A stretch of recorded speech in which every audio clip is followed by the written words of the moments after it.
Assalamualaikum warahmatullahi wabarakatuh. Salam sejahtera buat kita semuanya.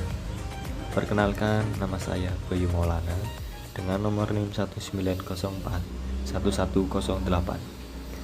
Saya berasal dari kelas 3H, program studi D3 Teknik Komputer Politeknik Harapan Bersama Kota Tegal. Dalam kesempatan kali ini saya akan mengerjakan sebuah tugas tentang mata kuliah etika dan profesi. Hal-hal yang akan kita bahas kali ini adalah yang pertama ada profesionalisme, yang kedua ada contoh etika dan moral dalam kehidupan sehari-hari, dan yang ketiga ada macam-macam cybercrime berserta contohnya. Oke, langsung saja kita membahas. Yang pertama ada profesionalisme. Oke, apa itu profesionalisme? Profesionalisme adalah suatu sikap yang harus dikembangkan para pekerja saat berada di lingkup perusahaan. Setiap orang bisa memiliki berbagai macam karakter yang berbeda. Akan tetapi dalam hal ini, tiap sikap dan karakter harus dapat ditempatkan di porsi yang tepat dan sesuai dengan perusahaan atau aturan-aturan yang berlaku di dalam perusahaan. Tidak boleh semena-mena atau tidak boleh seenaknya, karena semua perbuatan kita dibatasi oleh aturan-aturan yang berlaku di perusahaan atau dimanapun. Selanjutnya ada contoh etika dalam kehidupan sehari-hari. Yang pertama ada etika bergaul dengan orang lain. Bagaimana kita bertemu dengan orang baru, cara komunikasi kita, dan lain-lain. Dan yang kedua ada etika di jalan. Salah satu contohnya adalah ketika kita bertemu dengan guru kita menyapa, senyum. Dan selanjutnya ada etika makan dan minum. Dalam Islam sudah diajarkan. Dan yang terakhir ada etika berbicara dan bertetangga. Etika berbicara contohnya adalah ketika kita berbicara dengan yang tua, yang muda, atau yang seumuran dengan kita, pasti berbeda-beda. Kalau di Jawa berbicara dengan yang tua itu menggunakan bahasa kromo halus. Kalau kita dengan yang sepantaran sama umur kita pakai bahasa biasa atau ngoko. Begitulah. Dan selanjutnya ada contoh moral kehidupan sehari-hari. Yang pertama ada membuang sampah pada tempatnya. Mungkin ini hal yang paling gampang namun sering ditinggalkan oleh kita ya, belum sadar akan pentingnya kebersihan, kesehatan diri, kesehatan lingkungan. Dan kedua, mematuhi peraturan yang ada.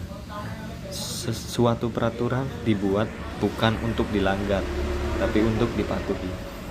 Dan yang ketiga, menghormati sesama makhluk hidup. Artinya adalah bagaimana kita memperlakukan makhluk hidup itu sama seperti kita melakukan sesama manusia. Contoh, misal kita memperlakukan hewan, jangan dibuat seenaknya. Kalau kita memelihara burung atau kucing, ya harus kita kasih makan. Kalau kita tumbuhan, juga kita harus rajin kasih air setiap hari. Oke, masuk ke bab cybercrime atau kejahatan dalam dunia maya. Pengertian dan contoh. Yang pertama ada denial of service. Adalah jenis serangan terhadap sebuah komputer atau server di dalam jaringan internet dengan cara menghabiskan sumber atau resource yang dimiliki oleh komputer tersebut sebagai komputer sampai komputer tersebut tidak dapat menjalankan fungsinya dengan benar, sehingga secara tidak langsung mencegah pengguna lain untuk memperoleh akses layanan dari komputer yang diserang tersebut. Sumber Wikipedia. Salah satu contohnya adalah serangan anak komunitas Yogyakarta Free terhadap website Kaskus pada tahun 2008. Mungkin teman-teman pernah dengar. Serangan ini berlangsung pada 16-17 Mei 2008. Serangan yang dilakukan oleh komunitas Yogyakarta Free ini mengakibatkan situs Kaskus tidak dapat diakses dan korup. Penyerangan ini mengakibatkan tweet-tweet yang telah dibuat terpaksa dikunci oleh administrator Kaskus.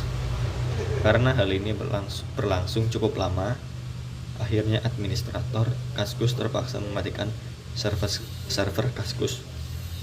Penyerangan ini merupakan balasan dari komunitas Yogya Free terhadap Kaskus. Menurut sumber, penyerangan ini dilakukan karena Yogya Free telah dicela pada salah satu forum di Kaskus. Akhirnya, pertikaian ini selesai karena pengelola situs menandatangani memorandum online untuk menyudahi pertikaian di antara keduanya. Saat itu, pesan tersebut dipampang selama beberapa minggu di halaman situs masing-masing. Dari kejadian ini, Kaskus meluncurkan server baru yang lebih dilengkapi dengan pengamanan data yang tangguh dan siap untuk menghadapi berbagai serangan dari berbagai pihak. Selanjutnya ada deface atau defacing. Deface adalah teknik mengganti atau menyisipkan file pada server. Teknik ini dapat dilakukan karena terdapat lubang pada security yang ada di dalam aplikasi. Hal ini bertujuan untuk melakukan perubahan tampilan pada website korban dengan tampilan yang dimiliki oleh si defacer. Defacer ini sebutan untuk hackernya lah. Deface merupakan sebuah serangan yang dilakukan untuk mengganti visual dari sebuah website. Para hacker biasanya meninggalkan pesan dan nickname mereka agar hasil kerjanya diketahui oleh khalayak hacker. Sumber Wikipedia. Salah satu contoh kasusnya adalah situs Presiden SBY. Serangan terhadap domain pribadi Presiden SBY oleh serangan hacker muda yang ditangkap dengan tuduhan melakukan defacing terhadap domain www.presidensby.info. Sejatinya bisa dibilang cuma sebuah aksi tanpa perencanaan yang hanya bertujuan mencari eksistensi jati diri dalam tanda kutip di dunia cyber. Hal ini terlihat dari pengakuan pelaku yang diberitakan oleh berbagai media. Akan tetapi di sisi lain, kasus ini membuka mata banyak pihak untuk melihat lebih lanjut tentang keberadaan situs yang diduga dengan mudah di-deface oleh sang pelaku. Sisi pandang yang perlu dicermati dari kasus ini adalah apakah situs www.presiden.sby.info tersebut adalah situs resmi dan bisa dikategorikan sebagai situs pemerintah yang sesuai dengan aturan yang dibuat oleh pemerintah itu sendiri. Layak kita tunggu ya. Selanjutnya ada SQL injection. Adalah sebuah teknik yang memanfaatkan celah keamanan pada basis data sebuah aplikasi. Jadi ketika user melakukan inputan, namun oleh sistem tersebut karakter inputan user tidak disaring secara benar, yang mana akan terjadi celah SQL.